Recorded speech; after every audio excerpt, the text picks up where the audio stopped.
Do you think that's a kind of performance that could help them in their Premier League campaign? Not sure. It's very hard to dissect Everton because the way they were taking... Look, they went back to the 3 at the back yesterday. Yeah. And again, it looked a more assured way of playing for Lampard. It's a difficult one to dissect that because there's been a lot of change there. Then they can't seem to put in big performances at Goodison Park as like they did last year at the end of the season. Like I said before, Richarlison got them out of trouble a lot last year and he's not there anymore. And what they can do in the window is going to be important.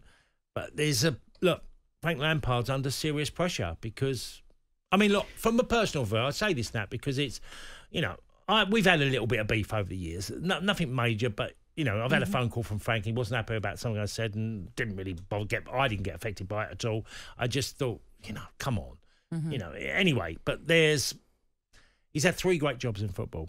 He's had Derby County and he's had Chelsea and he's had Everton. They're 3 terrific jobs, okay? Derby, he finished 6th, which Gary Rowett did before. If you go through his team at Derby, from Tomori to Mason Mount to Harry Wilson, Wisdom at Liverpool, who was out there at Derby. Then he had Martin Waghorn, he had Jack Marriott. They paid money. I think Scott Carson was the goalkeeper at that sort of time as well. So he had a really good Derby team. And he's come 6th and he just about lost out. And then you look at where when he left Chelsea, he left when they were 9th. Well, anyone knows if you're manager and you're under Roman Abramovich, 9th, you were not going to be staying. That is just, again, I think he might have had a game in hand or 2, but that was the benchmark. And Everton has been really difficult. But can you really judge a manager on Everton based on the fact that the managers they've tried before? Well, they've brought inexperience. Okay. They've had Ronald Koeman. They've had Rafa Benitez, for example. Now, the Benitez one we maybe should put aside because his links to Liverpool maybe should never have happened. But it's not like it's Frank Lampard is the first manager to go in and fail. No. But I'll ask you a question because I think this is important on this. Can you judge players at this time? Yes. So you can judge players. So you can't judge managers, but you can judge players. I'm not saying that. I'm not saying that. I just mean in the sense of clearly there is something not right across the board at Everton because they've tried and tested a number of bosses. I'm not convinced yet by Frank Lampard either. I'm sort of more in your camp than the other.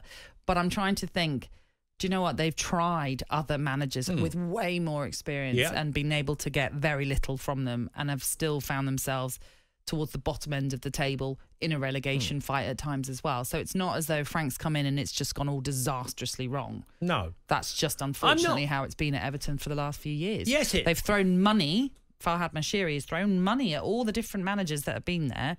That can't be questioned. It's just maybe they haven't had the right people in place in terms of sporting directors and things like that have not actually brought in the right players, maybe. Yeah, look, it's part of a lot of things. It's the guys upstairs, whether it's the director of football, whether it's the sporting director, as what we call them now as well, which whatever one you want to call them. I mean, they've had loads of changes there as well, Everton. It's not just on the playing side or the manager's side. There's coaches as well. Duncan Ferguson left the club. I still don't get that. Duncan left to pursue a career elsewhere. He hasn't taken a job since he left. But that's weird to me. You know, why did Duncan leave? Now, you know, he served a lot of managers at Everton. He was under Ancelotti, Benitez, and many before. So Duncan's been a big part of that football club. And he left this summer. Paul Clement come into the club. I think Alan Kelly's still there. I played with Alan Kelly with Republic of Ireland. You know, he's been there for quite a while. It's a really difficult one. And I honestly, I'd love to see Frank do well. I love when I see top players get jobs and do well because there's so many of them that I feel have had that chance and it hasn't worked out and they've gone too quickly. But Frank has had 3 big jobs. Yeah. Derby is a big job. It just is. It's a big club in this country, you know, that's had success. Now they're in League One, and that's not down to Frank, you know, but that club was mismanaged but he had a lot of finance at Derby.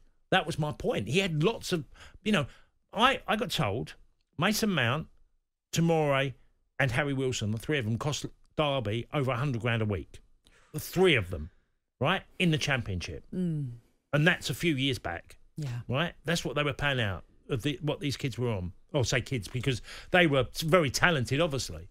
And so it's and Frank had he did buying Kai Havertz come to the club. Thiago Silva come. Okay, he was a free transfer, but it was still a huge cost to the football club. And I do think managing Chelsea is even if you're under embargo, which he was.